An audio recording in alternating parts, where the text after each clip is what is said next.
that into gear. And there we go. All right. So I thought I would just start us off with and with a little introductions. And this will go fast since there's just a few of us here. But I thought it might be fun to just kind of have a chance for people from different classes. And actually, I invited everyone from all our 3 different sites. So I was hoping we'd get to kind of cross paths with people who don't even get to see each other on campus every day. But I kind of jumped in and did some introductions for you, but do you guys want to just take a second and say a little bit about your family or your experience with Imagine That so far? And my other question I wanted to kind of ease us into our topic with was to ask you about what your favorite thing was to play with when you were a child. Toby, would you be willing to start us off? Sure. Well, Mayan is my now a few months past 1-year-old, and I actually don't remember the name of the site. We're at Jerome Prairie. The Jerome Prairie site. We just moved to Grants Pass 3 months ago, and are still feeling really grateful that there was a spot for us. And we moved in next door to really good friends of ours who have 2 kids at Imagine That. And so it's working out really well. And I grew up in Eugene, and so we moved back to Oregon from California. So it's kind of has just felt like coming home, coming back. And so that's nice. And we're closer to the grandparents and navigating COVID like everyone. And I was trying to think favorite thing to play with. I had a ratty doll that went everywhere, much like Mayan has. And actually I just ordered, so a friend gave her a stuffed dragon that she's just in love with, and he's already coming undone, and he's dirty, and the stitching is coming undone. So I ordered 2 new ones, and I just switched it out and just pretended like we put it in the wash, and here's the dragon.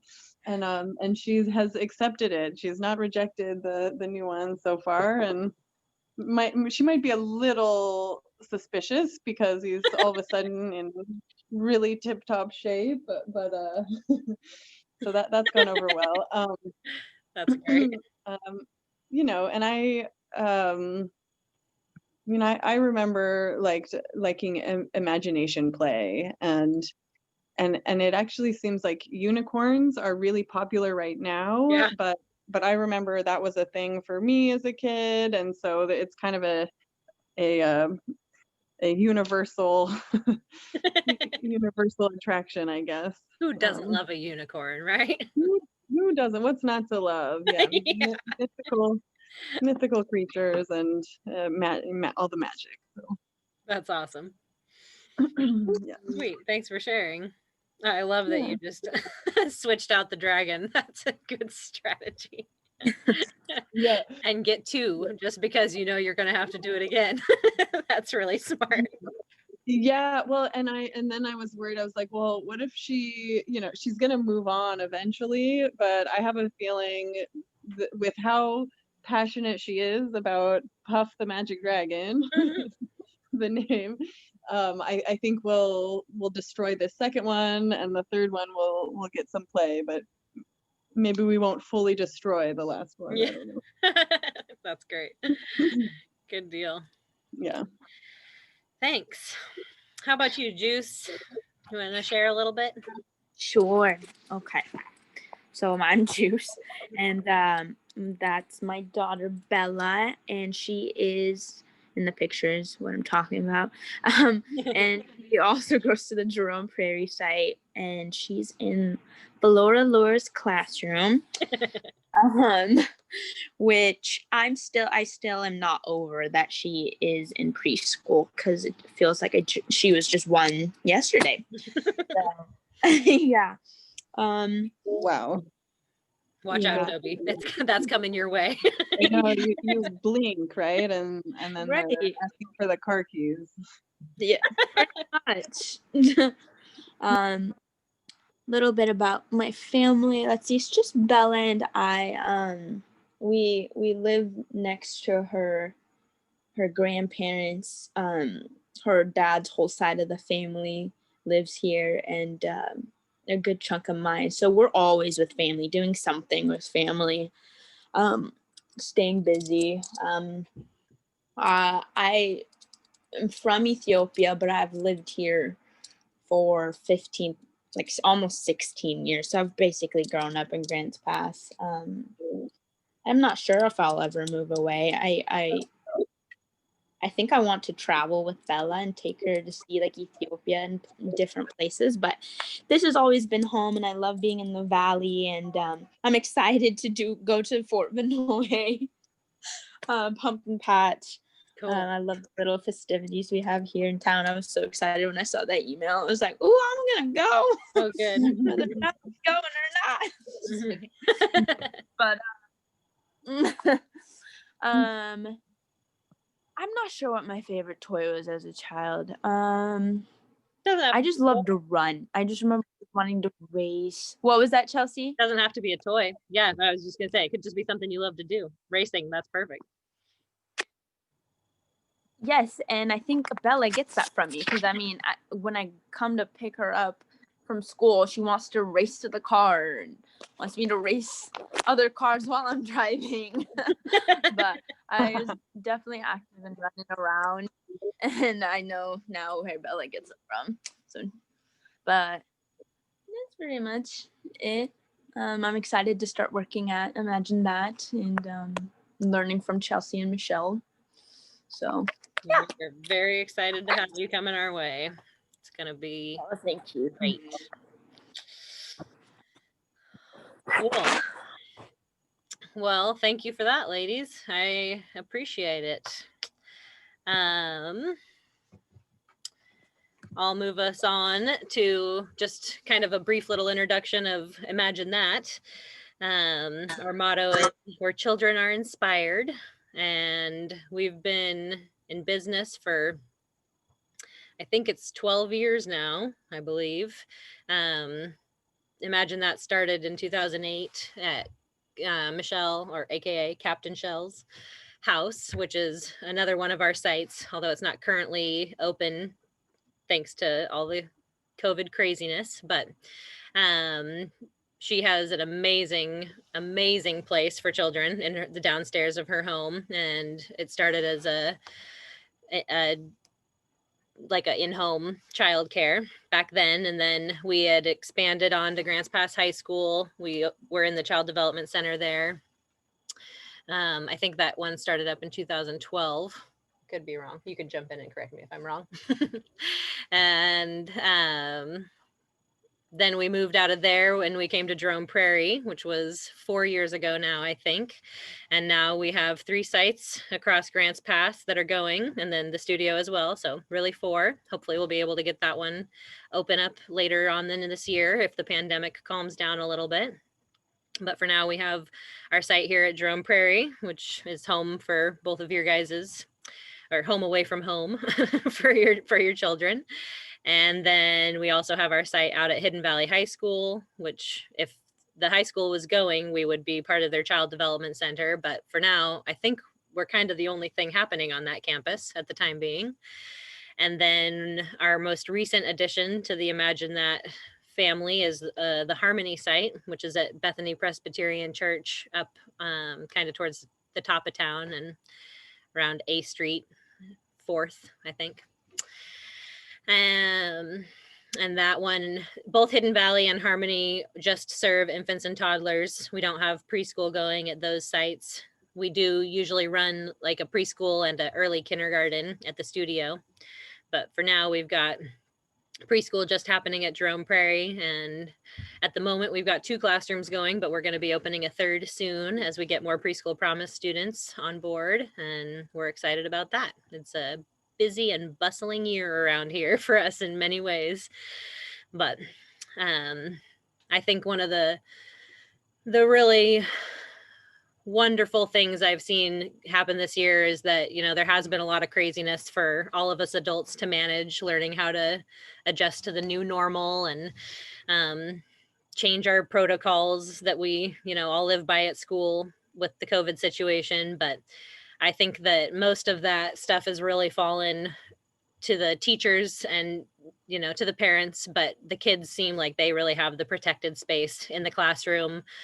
I can't really see much of a difference from how it was. It feels to me like from the kids' point of view, everything is as normal as it ever was. Maybe we just wash our hands a little bit more, or, you know, we don't mix with the other classrooms. But as far as they're concerned, I think we've been able to really protect their space and keep like a sacred play space for them here at school. And that is something I'm super duper grateful for. So I'm just holding on to that. That's what keeps us going, right? That's what we're doing it for, is to make sure they have a sweet way to have their school experience. I wanted to open it up a minute for questions, which we did a little bit here before we started recording, if you're watching this later. And, you know, I think we already went there, but I'm open to more if more come to mind. If you guys are welcome to jump in at any time if you have other questions, or, you know, as I go through this material, if you have questions, please don't hesitate to speak up. Or if you had one right now, you'd be welcome to throw it in. But instead of that, I'm going to just jump right into what we came here to talk tonight about is our vision and philosophy. So here's our vision statement. I'll just read it for us here real quick. The vision of Imagine That Creative Children's Centers is to provide quality education programs that engage young children and their families in activities that inspire innovative thinking, encourage healthy social and emotional development, and promote positive community experiences. It is our hope that by empowering children and their families with creative opportunities, they will discover the joy of lifelong learning. There's a couple of passages or sections of that, a couple phrases, there's the word I'm looking for, that really stand out to me. And I thought I'd just, you know, there's a lot of good stuff in here, and I could actually kind of go into depth on almost every word if we had the time. But I really wanted to highlight just a few concepts in that. The big one for me is healthy social and emotional development, which I feel is one of our greatest focuses here at school. In any classroom, that is usually like the first and foremost priority, is to focus on social emotional development. And sometimes that's a familiar term for parents, and sometimes it's not. Is social emotional like you guys know what I'm talking about when I talk about social emotional development, or should we break it down a little? I believe so. I believe I got it. Yes, me too. Yeah, good. I think that is really the key thing we want to send kids away from here. You know, often people come in to preview our preschool and they wonder about what kinds of, you know, how we explore letters and numbers and what kind of academic stuff is going on, and do we do worksheets and questions like that. And we always say that, you know, we really believe that children learn best through play, and that we find ways to learn all of the concepts that kids need to learn to get them ready to go off to kindergarten. But all of that really kind of takes a back seat to a healthy social and emotional development, because without that, you're not going to be able to show what you know if you can't just kind of manage your own emotions and be able to regulate yourself. So it's really a huge focus for us, and something that we spend so much time on every day, is just recognizing kids' feelings and figuring out ways for them to interact in positive ways together, and be able to just process the things that are going on in their lives, or in, you know, just one moment in the classroom. feelings are big when we are little. And so just being there to help support that learning is one of our hugest goals. But what we do here isn't just within the classroom. We also really try to find ways that we can help families have a positive experience in a really holistic manner. And so having things like parent meetings. Thank you guys for coming tonight. That's a great way to have those positive community experiences and link the members of our school in different ways. It's really common for parents to, have kids who go to Imagine That, and maybe the parents have met elsewhere and they don't even realize that they both have children that go to our school. I think that's probably especially the case now with our drop off and pickup routines being different. Parents don't have the opportunity to just meet up in the hallway or pass by each other as much when we're basically just going from the parking lot to the gate. So this is a wonderful moment for us to be able to come together and, be able to recognize who else is in our school community. And then the field trips are another really, really fun way for us to do that. And I'm glad to hear you guys are both excited about the pumpkin patch. I've heard a lot of other parents say that they're planning to attend as well. And I hope that we get a great turnout there. We started doing family field trips a couple of years ago when we determined that we weren't able to provide transportation and in line with our insurance, but we still really wanted to find ways that we could get out and connect with the community. So we came up with this idea to just have them happen outside of school and have parents be responsible for transporting and supervising their own kids. But it allows us to all come together in a really exciting new way. And we've had some amazing events together. Typically, we try to hold them on the weekends, and that way, people who are working during the week are more available, and we get an extra day of fun as a school family where we all get to meet up. Sometimes it's easier to go earlier in the day and whatnot. The pumpkin patch is one that we aren't able to get into on the weekend, so we do an after school version of the field trip, and sometimes we don't get as good of a turnout on that one, but there's definitely been, I think when we went to Science Works one year, we had about 50 people there. And there was another really big, wonderful trip to Wildlife Images one year. So I'm looking forward to seeing what other adventures we're able to come up with this year and make it work. With the pandemic situation, we have to make sure they're outside, but that's okay. There's definitely lots of amazing things to get out there and do with the community. And we're always open to suggestions. So if either of you or anyone watching this later has an idea for somewhere you might think that it'd be fun for everyone to go explore, feel free to suggest it and we can look into whether that might be a possibility.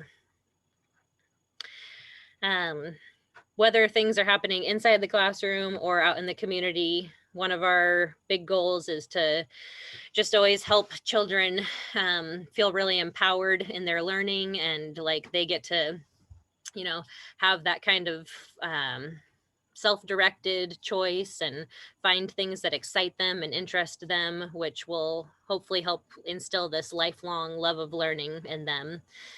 We'll talk a little bit more about this, but we use a Emergent Curriculum. So that means that instead of like a teacher coming into a classroom planning that, this month we're going to talk about fire trucks, and next month we're going to do it'll be Halloween, so we'll study that. And the month after that, it's going to be boats, just kind of generic topics and kind of a themed study.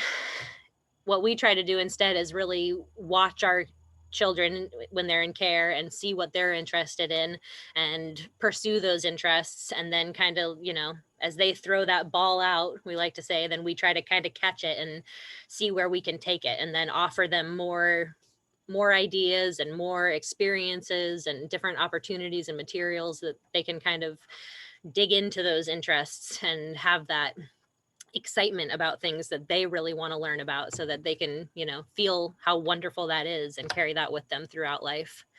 I saw a really great moment out on the preschool playground just a couple of days ago. There was kids who had found some rocks, and they had discovered that if they threw them down, they could break it open and then see that it was like really crystalline and beautiful inside. And so we just, kind of redirected from maybe smashing rocks right in the middle of the playground, because there's a little bit of a safety concern with that. But then we started a conversation about rocks and discovered how much interest there was around that topic once we really started talking about it. And now I just read in the newsletter that that we're about to publish that the forest class is going to go into a study of rocks. And so it's really neat what things kind of come up that maybe we wouldn't have thought that would be a really exciting topic for kids. But if that's what they're interested in, then that's what we want to dig into, so to speak, and pursue, so that we can just kind of, capture that interest and run with it. This is another really great opportunity for people to give input. As parents at home, if there's certain things that your kids are just fascinated by or have a lot of questions about or always show interest in, even if they're not verbal yet, like maybe it's dragons for the wobbler class next, who knows? But, always feel free to share those things with us, and we can take that in our store of information and be able to use that to inform the decisions we make about what kind of experiences we're going to offer. Well, certainly they must be playing with bubbles a lot in class, because that's one of my aunt's first words, and we have a bubble, maker, and she's always pointing at it, wanting more. And so I think that's actually a pretty fun one that they're already doing. Yeah. Mm-hmm. Bubbles are really popular in that class. It is a great source of excitement. Kind of like unicorns, right? Who doesn't love bubbles? You just can't go wrong with that. You cannot go wrong. Next, I'll move us on to our philosophy. It is our belief that by providing a creative arts-based, eco-friendly environment, rich in nature-based sensory experiences, young children will explore their own innate curiosity and become active learners. This active learning process, supported by multiple opportunities and levels of developmentally appropriate curriculum, will help provide access to a wide range of authentic learning possibilities for all children. By further building an active community-based support system for families through staff development and parent education opportunities, it is our intention to set a high-quality standard for the education of all children. I highlighted innate curiosity and active learners here, kind of in the same vein as what we were talking about just a moment ago. Just really always trying to find ways that we can get kids to engage in it and want to learn it for themselves, not have the teacher's agenda leading the show, but having the kids really show us what they're interested in and to be able to follow their lead. When I was going to school to learn more about becoming a teacher, one of the little key phrases or catchphrases that I learned that's always really stuck with me, and I like to pass on quite a bit, is that a teacher should be a guide on the side, not a sage on the stage. And I think that is really the way that we help kids explore their own innate curiosity, is, not to come to it with our own ideas necessarily of what they should learn. Of course, we're always making sure that they're, developmentally progressing and gaining the skills that they need, but as to what they're going to be discovering and, how they interact with materials, we really try to follow children's lead in that and see what is appropriate for them. And that's the best way that we're able to develop a developmentally appropriate curriculum, which is another phrase in here I wanted to pull out. It's easy to just, imagine what any one adult might think a child should learn. And there are certainly standards that we know what we want kids to be, able to do as they develop. But we also always want to make sure that we're doing that in a way that fits each individual child and their family and their culture and what they're capable of and what they're interested in. So that's a big focus as we plan our stuff, is to make sure that the opportunities are appropriate for each individual, for their culture and for what they're coming from and what they know already. And then also appropriate for what they're physically able to do. We wouldn't ever offer the exact same activity in the same way for kids who are Mayon's age in the wobbler class or for Bella's age in preschool, although they might be interested in similar skills. You know, we're all working on social emotional development. We're all trying to figure out how to relate to the kids in our class, or to ask for something when we want to turn, or to enter a play situation and figure out how to interact with other kids.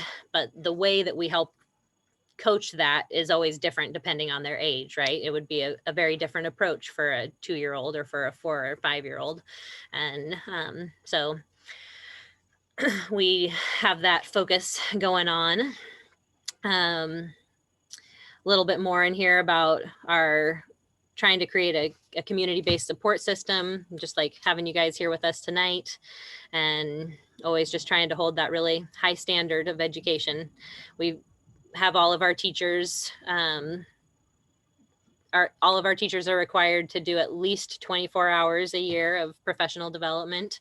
And we often attend classes together outside of work, or each February we look forward to going to our local early childhood education conference and learning more about all sorts of different topics that can kind of just help us to support our children and our families and be better advocates for our profession and all sorts of other things. And if either of you or anyone else is ever interested in, you know, coming along to some training opportunities or learning more about child development, we have lots of opportunities like that, and we would be happy to bring people along and share the wealth of knowledge. The more we all know about how to help raise happy children, the better world it'll be. So you can always reach out if you want to find out more about that.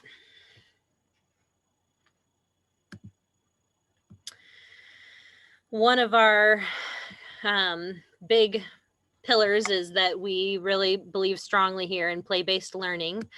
And so I thought we'd talk a little bit about play.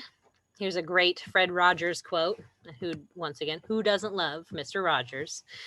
He said, "Play is often talked about as if it were a relief from serious learning, but for children, play is serious learning."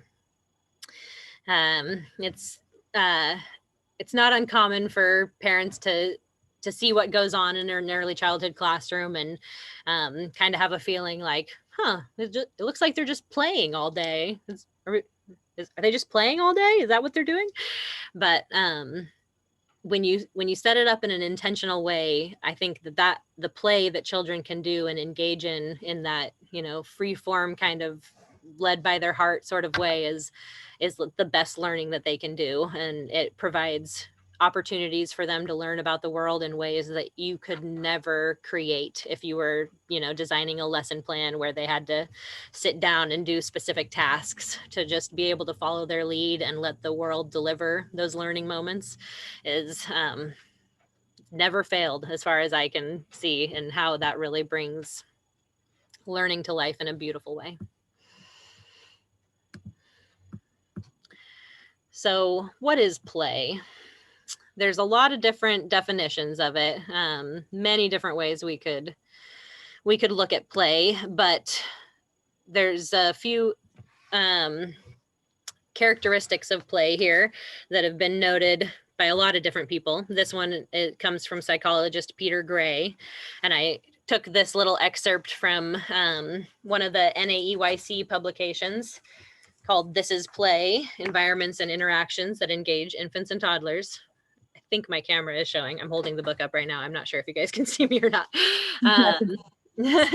So NAEYC is the National Association for the Education of Young Children. That's one of the top professional organizations for teachers, and they have a lot of really great publications about all sorts of topics related to educating young children. But I had a couple that I was able to look at to gather ideas for our meeting tonight.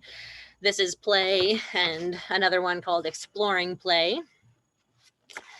So here's a couple characteristics of play that this is what has to be happening to have it be considered play. Play is something chosen by the players, an activity they engage in just for its own sake. The players determine the content of the play, including the structure and the rules. The players are free to stop anytime, and they're engaged in the activity, but they're not stressed by it. And because play is shaped by the imagination, it follows different rules than those found in real life. One of the main ideas I take away from this is that it's kind of like beauty is in the eye of the beholder, right? Play is in the eye of the beholder as well, right? So to speak. It's definitely something that you can't really just force on anybody, right? They have to be in the right space where they want to play, they feel called to it, they feel safe to do that, and kind of let go the rules of real life, like this says, and be able to just kind of let their imagination take the lead, and determine what the rules are in that moment, and just do it because it's fun to do it, not because anybody's telling you you have to do anything. I know from my own experience that this is when you feel like when time flies and you're having fun, kind of a thing, right? You're engaged in play and things just go by like you don't even know what happened at the time. You're just so deeply in it. And that's when you really learn things, is not when somebody's telling you you need to read this book or study this exact thing, but when you just can kind of be absorbed in something and take it in and turn it over in your mind and make your own meaning out of it. So we try to create a play space where this is possible for kids, and it definitely requires an intentional approach. I think when there's definitely things that we all just have to make sure that happen in the day. For certain, while kids are here, we need to do meals, and we all do toileting or diaper changing, and we all have a rest time, and there's certain parts of the day that are non-negotiable, just kind of like take care of the business of daily life. But in those in-between times, we try to just provide as much open free time play as we can, long uninterrupted chunks of time where children can really engage with each other and with the classroom materials, and just kind of explore. And then teachers are always poised and ready to just kind of follow after them and help them look more deeply at an object, work out how it works, do a little problem solving about what might happen if this happened, and then you always get lots of other input when other kids come into play. And then there's that social emotional thing you can kind of work out and work through exactly how that content of the play is going to go, or the structure and rules. It's definitely, it gets a little more complicated the more kids are there, but it also provides us a lot of amazing opportunities to work out how to play together and work together through those moments. Anything stand out to either of you guys, or any comments or thoughts about this? Have you seen your kids in this kind of free play state at home, and just engaged in their own thing and in their own little world? Definitely. I think it's been fun watching Bella's imagination grow as she's getting a little bit older, and not needing me as much because she's developing her own imagination. She'll just go in a corner in her room and grab her little stuffed animals and toys and just make up a whole world of her own. It's pretty awesome to just stand back and watch. It really is. Yeah.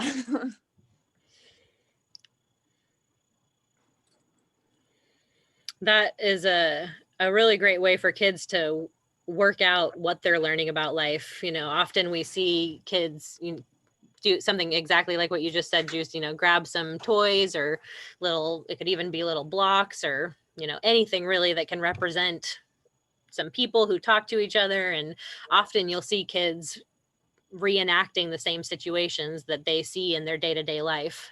Like I've heard a lot of stories of kids going home after school and having, getting all their stuffies out and setting them up on little mats on the ground, or like each one has their own little blanket on the ground, and they're like recreating rest time from what they saw at school. Or I'm sure you've, probably heard her play and say things that you would say, or that's how they kind of like take all that information from their world and internalize it and make sense of it, and then try to bring it out again in a way that they can wrap their mind around, and just kind of like take on different roles and try different ideas and try to figure out why all us adults do what we do every day. Pretty much. Hmm. I'm gonna move our little camera here. So play is kind of like the hokey pokey. That's what it's all about.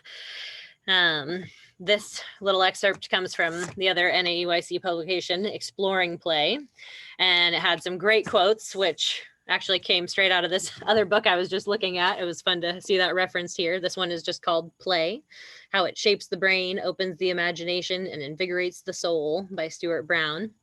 So these quotes are from that book, and it says, "We are built to play and built through play. When we play, we are engaged in the purest expression of our humanity, the truest expression of our individuality. Is it any wonder that often the times we feel most alive, those that make up our best memories, are moments of play?" I think that, I know for me, like, that question of what did you like to play when you were a child? It's hard to pick just one thing. I have so many memories, but that it really does make you who you are. The way you play is like your own individuality expressing itself. And I have to say, Toby, when you were saying what you used to play as a child, I was just waiting for you to say something about designing light schemes or different light fixtures or something. It's so common for people to have a story about what they loved to play as a child, and then that's what they end up doing as an adult. I know I used to put my poor little brother through pretend school like every day of his life. I would make him be the student so I could be the teacher, and look how that turned out. Yeah, thinking about that question, I was trying to think back, even younger, like around my aunt's age, and so, but yes, the engineering and problem solving was a thing. So, yeah, it's really interesting. I kind of have a question about the last slide. Yeah, go ahead. Because I'm curious about the note about that it shouldn't be stressful, which I appreciate, and I see that there's kind of a little bit of a challenge maybe when well, so I see moments where my aunt gets stressed, and maybe it's sometimes it happens when we're trying to get her to do something, right? But let's say, for example, we can play climbing up the stairs to go to my bedroom, our bedroom, and then we'll play upstairs. But then when it's time to go back downstairs, because I think she's less comfortable going down, she gets upset if I'm not willing to pick her up and carry her down, and I'm trying to let's play our way down the stairs. And so there's kind of a tension because some, like, I know she can do it, but I also don't want to push too much, right? But I also don't want to create a situation where she quickly gives up on things because I will just pick her up. Right. Yeah. And so it's a delicate balance. Yeah, I don't know if there's any advice on that, or yeah, I think that, I think you have a good sense of the two kind of opposing factors there, right? Of like keeping her in her comfort zone, but also kind of pushing her a little bit to grow and not just, have that easy way out that you're going to be able to swoop in and solve that problem for her every time. For me, that brings up an idea, something you often read about in, publications like these ones about play or other texts about developmentally appropriate practice, is an idea of scaffolding, which is like that you kind of see where children are at, and then with an adult support, they're able to kind of take that next step beyond it. And there's something called the zone of proximal development, I think. I think I'm saying this right. And that is kind of the idea that there's like this, there's like this area where they're really comfortable, and then there's an area where they're really uncomfortable. And right in between those two areas, there's kind of this sweet spot, this zone where, like you said, you try to make it something playful and sort of just push through that little by little. And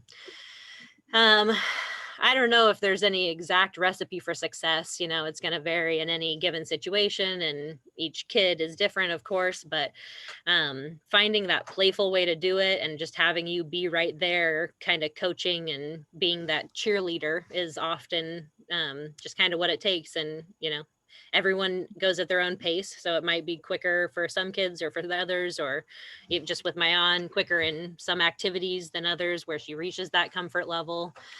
One thing that you can do that really supports that is to help kids develop their internal speech, like what they're saying to themselves about it. And they say that for kids under 3, what we as adults say to them, it is what becomes their internal speech. So like, if you're there saying, you can do it, I believe in you, then as Mayon's development, as her language development progresses and she starts to, be able to think in those kinds of words, then she's going to be saying to herself, I can do it. I believe in me. That the you becomes the I. And so, it might not happen overnight, but like, as you just kind of provide that language, then it kind of gives her a framework in her mind for how to structure, her abilities, and how to give herself that kind of coaching and like push through those moments that are hard. And, always accompanied with lots of just deep breaths, or, just keeping it always playful is, that would be the advice that comes off the top of my head. But no, that's great. Thank you. Yeah. I'm going to just pause for 1 second and close this door that I have open right here, because it has gotten dark and it's getting chilly out there. I'll be right back.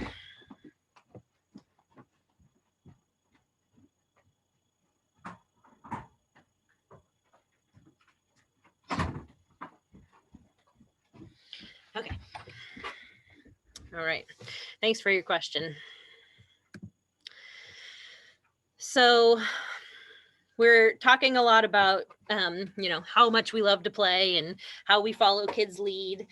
But one of the really big parts of that is having a very intentional environment where their play can happen. It's having kids play is not the kind of thing where, it's a whole different thing than just setting them loose, just like going outside and standing back, or going into the gym and saying, all right, have fun. Like, that is play, but it's not what we're necessarily trying to have happen here at school. We like to think of the environment as a third teacher, which is a concept that comes from the Reggio Emilia philosophy. That's a philosophy we try to follow here, and I can speak to that just a little bit more in a moment.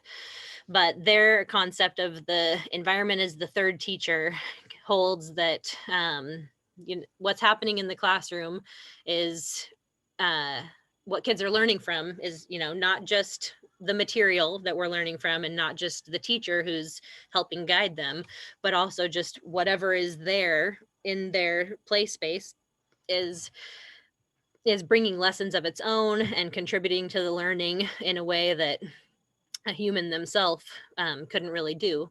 So we intentionally design our classrooms with a variety of different interests areas. We try to make it so that every classroom has a gross motor and a music area, a quiet area. So, places to get loud and crazy and places to be quiet and snuggly.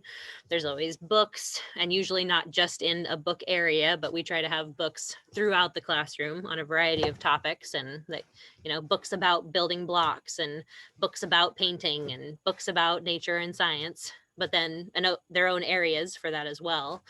Blocks and art and science, a cognitive area, which would usually have like manipulatives or little things to kind of explore different concepts in more detail.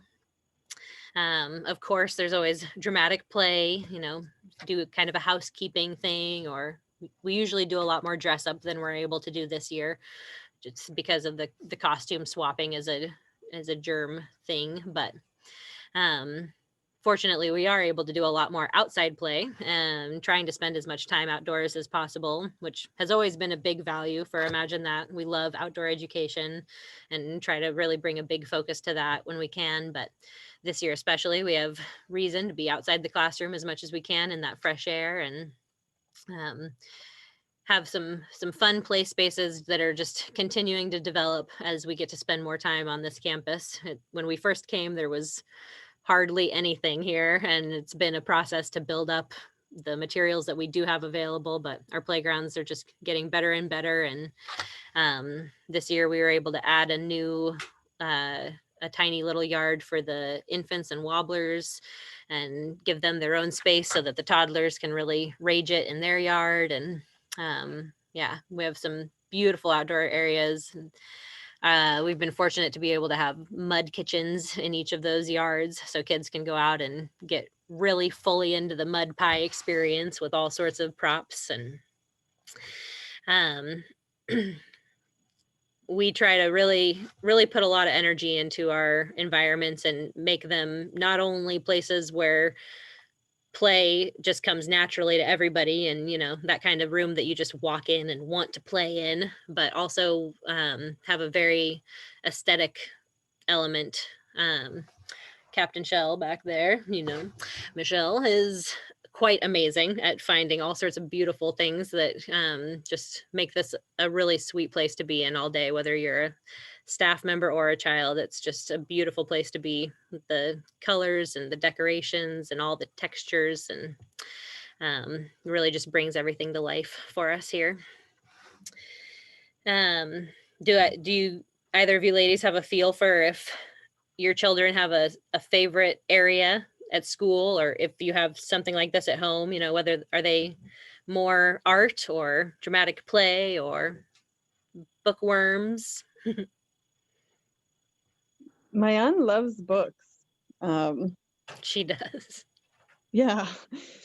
Yeah, she's always pulling them out, and so that's exciting. But also she's very active, and I didn't realize there were so many discrete areas and thought put into that. So I don't know. Right. And now I'll pay more attention. Yeah.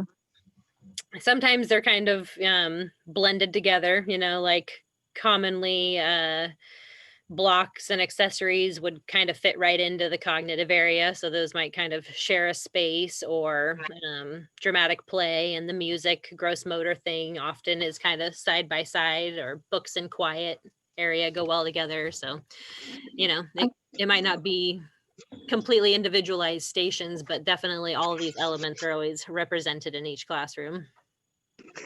I know that she really enjoys dancing with her class. Mm-hmm. And I am curious what kind of music you guys play. In that class in particular, there's this one CD that we are just crazy about around here. It's only got about 4 tracks on it, and it was produced by I think he's the superintendent of the Medford School District or something. Is that right? I'm not sure exactly, but anyway, I mentioned a few minutes ago, we went to we always go to this big early childhood education conference each February that's held in Medford. And one year, about 3 or 4 years ago, he was the keynote speaker for that. And he got up with his puppets and his guitar and played these great songs, and then gave out CDs to everybody. And there's this one song on that CD that another little boy in my aunt's class is just crazy about. Since he was in the infant class, he just lights up when this song comes on, and it goes, up, up, up, up, up, up, up, and down I swing, up, up, up, up, up, up, up, and down I swing. And it's like a playground lovers song. The chorus has something about, I'm a recess loving, feet a pumping, playground swing-a-ling, I think is how it goes. So in that class, that song gets put on quite a bit. And then the kids go over to this big open space and just kind of start swaying and swinging and running around. And beyond that, we have a lot of, classic children's songs, kind of CDs, like compilations of a lot of classic nursery rhymes, or just, the essential songs of childhood. And then we have a lot of instrumental stuff, like just, piano or various instruments, just doing kind of a background noise without a lot of lyrics. Or during rest time, some classrooms put on like just something with nature sounds, like birds or ocean waves, kind of a white noise thing almost, but not like a white noise machine. We also have Michelle has a bunch of the is it Putumayo CDs with the songs from all over the world. Those are a big hit as well. But we're always open to other ideas. If you guys have some great music, you want to burn us a CD and send a copy over for your classroom, we would absolutely love that. Or, if anybody ever wants to come, well, I guess we have to be careful about how we do volunteers right now. I'm living in the past thinking you can just come in and do music, but there's always creative ways that we could make that happen. So, when people have musical expertise that they like to share, then we like to make it live as well. Usually each year we have, there's someone who we have come in as kind of a guest speaker who plays the harp, and she does a performance for the kids, and it's incredible. It's so cool to watch.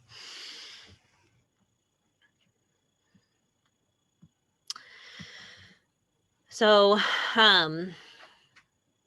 as I was talking about intentional environments, I mentioned Reggio Emilia. I'm not sure if that's a philosophy you guys are familiar with, but it's one that we are all very inspired by, and we try to take what we can from that philosophy. Reggio Emilia is the name of the philosophy, and it's also the name of the town where it was developed, which is in Italy. And the story goes that after the Second World War, I think it's the second, after the Second World War, when this town had been kind of torn apart, that the community came together and decided that if they were going to rebuild their town, one of the most important things to focus on would be the schools and the education of their children. And so they put a lot of energy as a community into rebuilding their schools, like taking the rubble from their broken downtown and bringing it to build a new school.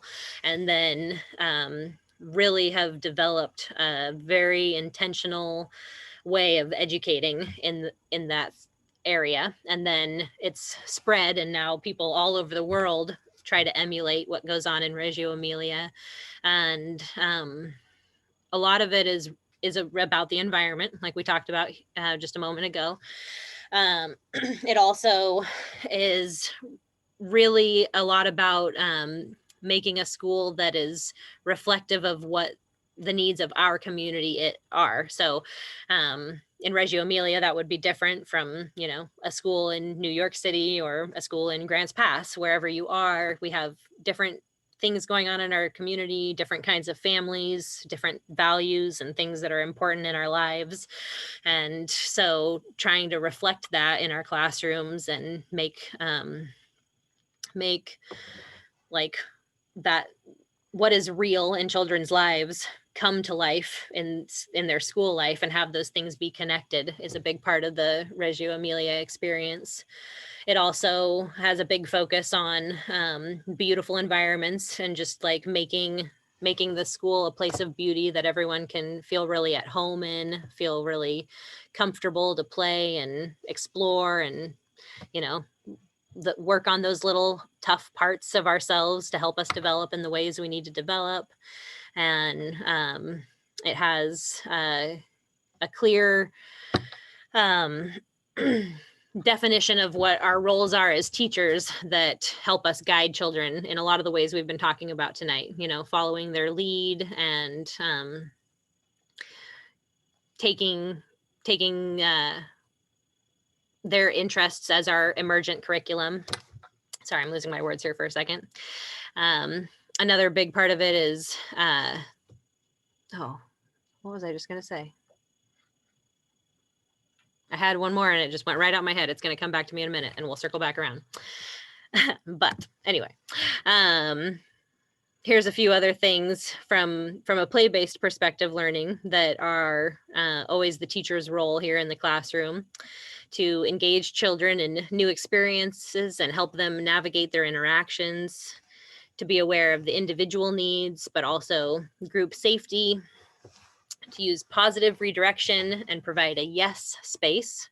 This is a concept I really like, which is the idea is basically that, you know, as kids are exploring, especially young children, infants and toddlers are always, you know, finding new things to explore and they want to see how things work. And often in our adult worlds, there's a lot of things that we don't want them to get into, you know, whether it's just because if they dump that out, it's going to be a huge mess, or because if they get into that, they might get hurt. So, you know, it might be just convenience or it might be safety.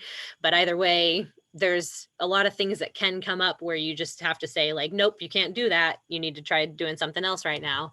So a perfect classroom and a really great space is one where it's not a no environment. It's a yes environment or a yes space where everything in children's reach, anything that they can get to is set up to be like a yes kind of a situation. You don't have to be telling them no, you have it set up to already be a yes. Does that make sense? I don't know if I'm explaining it in the best way, but that makes sense. Yeah. Then when there are things that aren't going well, we don't ever just, you know, say like, oh, nope, we're not doing that. We use positive redirection, which is just kind of trying to re-guide them towards something that is okay. Or like, you know, if a kid was throwing balls right towards the window, we might ask them not to do that, but we would notice that what they're interested in is throwing, and then find a way that they can do throwing in a safe and fun way. So just figuring out what their intention is and then redirecting that towards something positive and something that, yes, they can do, instead of just like shutting it down.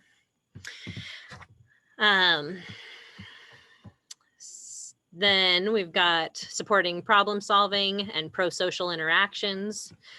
Pro-social interactions are helping kids interact in a way where they're coming at it in a really like friendly way, right? They're not interacting in any unkind way, but how they interact with their friends is always guided in a way where they're learning how to interact with each other as like good community members, use positive language and good social skills. And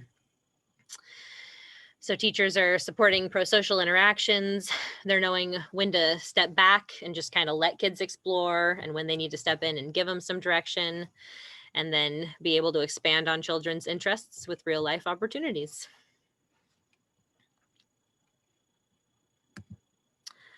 And that brings me to the end of our little presentation here. So I'll bring us back to our main screen, and I'm so glad you guys were able to jump in and give a little input there or add your thoughts. Is there anything else that stood out for you, or any questions that came up? Anything you want to add?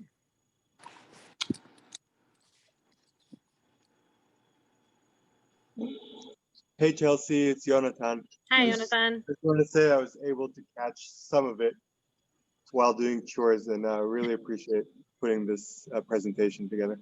Oh, good. Thank you so much for coming along where you could. I'm really glad you were able to catch some of it. Absolutely.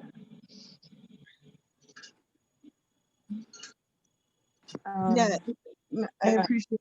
Oh, go ahead. No, go ahead.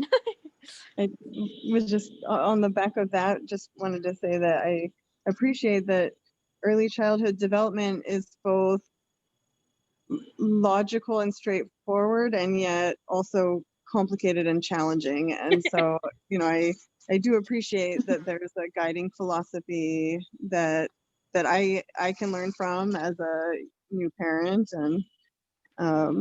and so I'm sure that, you know, as we continue to go to imagine that, I'll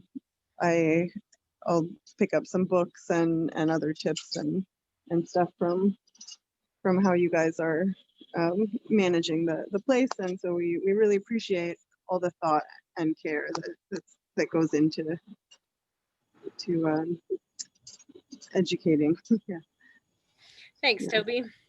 We have a lot of very passionate educators around here, and yeah, I hope that we will be able to connect more about these topics as Mayan grows older. And we've got lots of great books and articles and other resources, and just years of practice. And so I would love to, and I know a lot of the teachers would too, love to just chat with you anytime about what comes up for you guys. We can share what we've seen other kids do, what other families have done, other resources that we have from our education. And also, we really would love to be able to tailor our parent meetings throughout the year to those questions that you guys have as parents. So we're always looking for input and suggestions of if there's certain things that are more challenging. Like we could probably design a whole meeting around scaffolding and helping kids work through those things that are difficult for them, or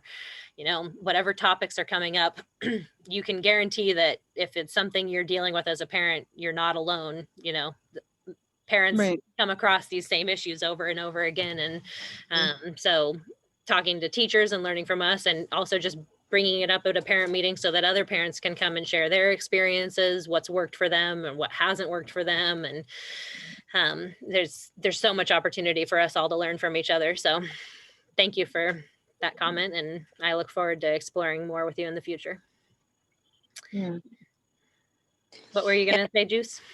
Oh, I was just gonna agree with them, and thank you, Chelsea, for your time. And I've never seen that presentation, so I learned a lot of new things, but also just reaffirmed why I chose to stay here for Bella. You guys are amazing, and you guys just care so much about their well-being, and I appreciate that. It makes me feel comfortable and knowing she's taken care of and safe when I drop her off each day. So thank you.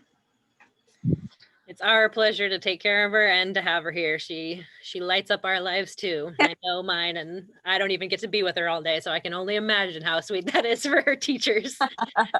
Well, thank you. Thank you. And thank you guys both for coming tonight and sharing your time and jumping in. And it takes all of us to raise really wonderfully perfect, healthy, happy, developed children.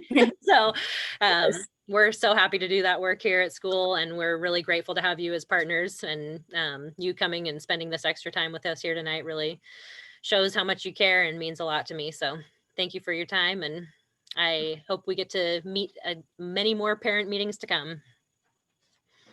Yes, thank you. Yeah, All right. Well, we'll say goodbye for now, and I'll see you both here tomorrow morning for school. And to anyone watching, thanks for joining us tonight. Always Have a reach good out if night. you have any questions. Thanks, Chelsea. Take Have a care. good Thank you. Bye, guys. Bye.